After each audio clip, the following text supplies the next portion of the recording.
ఇంత ఈజీగా ఉన్న సిస్టమ్ అనేది తెలుస్తుంది. ఫస్ట్ సిస్టమ్ చూసి భయపడతారు. ఫస్ట్ సిస్టమ్ నేర్చుకొని సిస్టమ్ ఫాలో అవ్వాలి. ఫాలో అయిన తర్వాత మీకు డైరీ అవసరం ఉండదు, పెన్ అవసరం ఉండదు. ఓన్లీ సిస్టమ్ ఫాలో అయితే ఆ సిఆర్ఎం యాప్ అనేది ఒకటి ఉంది. ఆ యాప్ని ఒక్కటి మీరు డౌన్లోడ్ చేసుకొని కొన్ని రోజులు అర్థం కాదు, అది అర్థం చేసుకున్న తర్వాత అది యూజ్ చేయండి. అర్థమైన అర్థంకంటే ఈజీ కొట్టుతుంది. మీ మొబైల్లో మీ కస్టమర్ వస్తుంది, మీ మొబైల్లో డెమో అయిపోతుంది, మీ మొబైల్ అంతే. కాబట్టి సిస్టమ్ అనేది ఫస్ట్ అర్థం చేసుకుని ప్రయత్నం చేయండి. ప్లస్ ఇంకోటి అంటే మనకంటే ముందు రియల్ ఎస్టేట్ చాలా మంది చేసినారు. మనం రాకముందు రియల్ ఎస్టేట్ ఉంది, కానీ అప్పుడు కొద్దిగా అంత ఎడ్యుకేషన్ లేకుండేది, కస్టమర్ ఎడ్యుకేషన్ ఎక్కువ లేకుండేది, మన మార్కెటింగ్ వాళ్ళు కూడా ఎక్కువ లేకుండేది. కాబట్టి అప్పుడు ఏదో జరిగిపోయింది. కానీ ఇప్పుడు కార్పొరేట్ స్టైల్ అయిపోయింది. కార్పొరేట్ సంస్థలు అనేవి ఈ రియల్ ఎస్టేట్లో ఎంటర్ అయ్యాయి. ఇప్పుడు మనకు అప్పులు ఉడకవు. ఇప్పుడు మనం చేయాల్సిన ఉండాలి. క్వాలిటీస్ ఏమంటే మెయిన్ క్వాలిటీస్ ఏముండాలంటే నెంబర్ 1 పేషెన్స్ ఉండాలి, నెంబర్ 2 క్యారెక్టర్ ఉండాలి, నెంబర్ 3 వచ్చేసి మీకు క్యారెక్టర్ గోల్ ఉండాలి.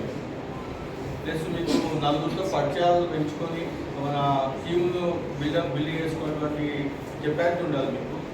ప్లస్ మీకు గోల్స్ ఉండాలి, short term goals, big goals అన్నీ ఉండాలి. ఇవన్నీ ఉంటే దీంట్లో ఎంటర్ కాదు. ఇవన్నీ లేకుంటే మటుకు దయచేసి మీరు మైండ్ సెట్ అని మార్చుకోండి, లేకపోతే వాలంటీర్ రిటైర్మెంట్ అని తీసుకోండి.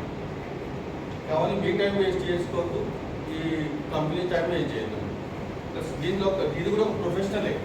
డాక్టర్ ఇంజనీర్కి ఏ విధంగా పని ఉంటుందో మనకు కూడా ఒక 4 రకాల పనులు ఉంటాయి కదా. ఆ 4 రకాల పనులు కంపల్సరీ చేస్తేనే సేల్ వరకు వెళ్తాం. అవేం పనులు అంటే ఒక లీడ్స్ జనరేషన్ కంపల్సరీ చేయాలి. లీడ్స్ జనరేషన్ చేయండి మా దగ్గర సరుకు లేనట్లేదు, ప్రోడక్ట్ లేనట్లేదు. ప్లస్ నెంబర్ 2 డెమో అనేది కంపల్సరీ ఇవ్వాలి. ఇది ఒక పని. మరి లీడ్ జనరేషన్ ఒక పని, డెమో ఒక పని, నెక్స్ట్ విజిట్స్, సైట్ విజిట్స్ ఒక పని, నెక్స్ట్ సేల్. ఇవన్నీ 4 ప్రతిరోజు చేస్తుంటే తర్వాత మీకు సేల్ వస్తుంది. ఈ 4 మనం చేయాల్సిన పనులు, రియల్ టైం యొక్క పనులు ఏమంటే ఈ 4. ఈ 4 చేస్తేనే మనకు సేల్ వస్తుంది. ఈ 4 చేయకుండా ఏ రోజు సేల్ రాదు. దయచేసి అదొకటి గుర్తుపెట్టుకోండి. నెక్స్ట్ లీడ్ జనరేషన్ అనేది చాలా రకాలు ఉన్నాయి. సోషల్ మీడియా ఉంది, ఫీల్డ్ వర్క్ ఉంది, పేపర్ యాడ్స్ ఉన్నాయి, ప్లస్ మీకు హోర్డింగ్స్ ఇచ్చుకోవచ్చు, చాలా ఉన్నాయి. మీరు దాంట్లో అది మీరు ఫాలో అయితే కంపల్సరీ లీడ్ జనరేట్ అవుతుంది. నెక్స్ట్ డెమో మన విజిట్స్ 2 రకాలు ఉంటాయి. విజిట్స్ 2 టైప్స్ విజిట్స్ ఉంటాయి. ఒక విజిట్ అంటే home visit means demo and site visit. Home visit అంటే డెమోకి వెళ్ళినప్పుడు మనము సరిగ్గా ఎక్స్ప్లెయిన్ చేయకుంటే, ప్రోడక్ట్ నాలెడ్జ్ లేకుంటే ప్రోడక్ట్ కరెక్ట్ ఎక్స్ప్లెయిన్ చేయాలి. ప్లస్ డిస్టెన్స్ అనేది ఎగ్జాక్ట్గా చెప్పాలి. ప్లస్ దాని యొక్క ప్రోడక్ట్ వాల్యూ చెప్పాలి. ఆ వాల్యూ అతను తీసుకునే వాల్యూ యొక్క టోటల్గా వేసి చెప్పాలి. ప్లస్ సార్ ఈ ప్రోడక్ట్ వాల్యూ ఇంత అని కంపల్సరీ చెప్పాలి. ప్లస్ డిస్టెన్స్ ఎగ్జాక్ట్గా చెప్పాలి. ప్లస్ ప్రోడక్ట్ యొక్క అప్రూవల్స్ అని చెప్పాలి, DDCP, RERA, ప్లస్ డెవలప్మెంట్స్ ఇవన్నీ కంపల్సరీ చెప్పాలి. ప్లస్ వచ్చేసి డిసిషన్ మేకర్ ఇవన్నీ చెప్తాను. డిసిషన్ మేకర్ క్యారీ చేయమని చెప్పాలి. ప్లస్ టోకెన్ అడ్వాన్స్ చెప్పాలి. మనము మెయిన్ ఏమంటే ఈ డెమోలో ఫెయిల్ అయినాం అనుకోండి, విజిట్లో 100% ఫెయిల్ అయింది. ఫస్ట్ మీరు డెమోలో పాస్ అయ్యాను. ఫస్ట్ మీరు డెమోలోనే ఫెయిల్ అయిపోయిన పార్టీని తీసుకొచ్చి సైడ్ నుంచి పెట్టారనుకోండి, రియల్ డెమో వస్తుంది, ఫెయిలే వస్తుంది. కాబట్టి ఫస్ట్ మీరు డెమోలో సక్సెస్ కావాలి.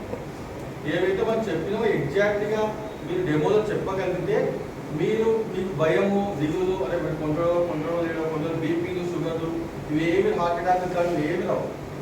డెమోలోనే దాదాపు మొత్తం తెలిసిపోతుంది. డెమోలోనే మీరు వర్చువల్ సైట్ విజిట్ లాగా ఎన్నో వీడియోలు ఉన్నాయి, అన్నీ ఉన్నాయి.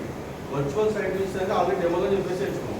ఆ వీడియోలు చూపించవచ్చు, అన్నీ చూపించచ్చు. అంటే ఒక థియరీ అనేది మొత్తం డెమోలో అయిపోతుంది. ఆ థియరీగా ఫెయిల్ అయినప్పుడు ప్రాక్టికల్గా ఎంత చెప్పినా వేస్ట్. మీరు ఫస్ట్ కస్టమర్ ప్రిపేర్ చేయాలి. కళ్ళకు కట్టినట్టు చెప్పాలి. చెప్పడం వల్ల ఏమంటే కస్టమర్ ప్రిపేర్ అవుతాడు. ఓహో, నేను సైట్కి వెళ్ళినాక ఇలా ఉంటుంది సైటు, ఓకే నేను చెప్పినట్టు సైట్ ఉంటే డబ్బులు కట్టాను సార్, లేదా కట్టవద్దని సార్ చెప్పేసాను. చెప్తే అప్పుడు వస్తుంది. ఈ కథ అంతా ఎప్పుడు చెప్తాను సార్, సైట్లో మన ముందు కూర్చోండి. సైట్లో మన ముందు కూర్చోని చెప్పడం వల్ల ఏమి లాభం లేదు. అప్పటికే నువ్వు డిసిషన్ తీసుకోవాలన్నా వద్దా అనే స్థితిలో ఉంటాడు. అది నువ్వు డెమోలో ఇవన్నీ చెప్పడం వల్ల ఏమంటే డిసిషన్ తీసుకుంటాడు. డెమోలో డిసిషన్ అయిపోతుంది. ఇక్కడ థాట్ నేను తీసుకోవాలి అనే డిసిషన్ అనేది 100% డెమోలో అయిపోతుంది. విజిట్లో అవుతుందని ఎవరు అనుకోలేదు. విజిట్లో ఎప్పుడు అవుతుందంటే ఇక్కడ మొత్తం సక్సెస్ అయ్యి మీరు ఇక్కడ పాస్ అయిన తర్వాత ఒక 80% వర్క్ ఇక్కడ అయిపోయిన తర్వాత జస్ట్ 20% వర్క్ ఏమవుతుంది, కళ్ళతో చూస్తాడు ప్రాక్టికల్గా లైవ్గా. ప్లస్ జేబులోంచి అమౌంట్ తీసి కడతారు. అవి రెండే పనులు అక్కడ పెండింగ్ ఉండేది. కానీ మనం ఏం చేస్తున్నాము, డెమోలో వేయాల్సిన పనులు సైట్ లిస్టులు చేస్తున్నాం. అప్పుడు చెప్తున్నాం రెవెన్యూ నెంబర్లు, రేరాలు, ఈ డెవలప్మెంట్ ఇవన్నీ. అప్పుడు చెప్పడం వల్ల అతను డిసిషన్ చేసుకుని చెప్పండి, ఆన్ స్పాట్ డిసిషన్ చేసుకుని చిన్న వస్తువు కాదు కదా, ఒక 2 లక్షలు, లక్ష రూపాయల వస్తువు కాదు కదా. ఒక 30 lakhs ప్రోడక్ట్ అన్నప్పుడు బిఫోర్ అతనికి ఏమి చెప్పకుండా తీసుకొని వస్తే క్లోజ్ అవుతుందని ఎలా అయిపోతుంది? గాల్లో దీపం పెట్టడానికి అర్థం. అతను జస్ట్ మీ ఒక టూరిస్ట్ లాగా తీసుకొచ్చినట్లే, అంటే అన్నీ చూపించుకుంటూ వచ్చి భోజనాలు పెట్టి పంపించినట్లే అర్థం. కానీ సేల్ చేయడానికి కాదు మీరు తీసుకొచ్చేది, జస్ట్ ఎక్స్ప్లెయిన్ చేయడానికి. అంటే డెమోలో మీరు చేయలేని పని సైట్లో చేస్తున్నారు అంతే. దానివల్ల ఒక 5,000 బొక్క మీకు, మీ యొక్క అకౌంట్లో ఒక 5,000 ఒక 10 సైట్లు అయితే ఒక 50,000 రూపాయలు పడుతుంది. రేపు పొద్దున అక్కడ డిస్కౌంట్ అంత పోతుంది, ఇంకా అక్కడ తగ్గుతుంది, ఇక్కడ సైడ్ వీళ్ళు అమౌంట్ తగ్గుతుంది. అప్పుడు మీకు వచ్చేది ఏమో చెప్పండి, మీరు ఇంత కష్టపడినా ఏం సాధించలేదు అక్కడ.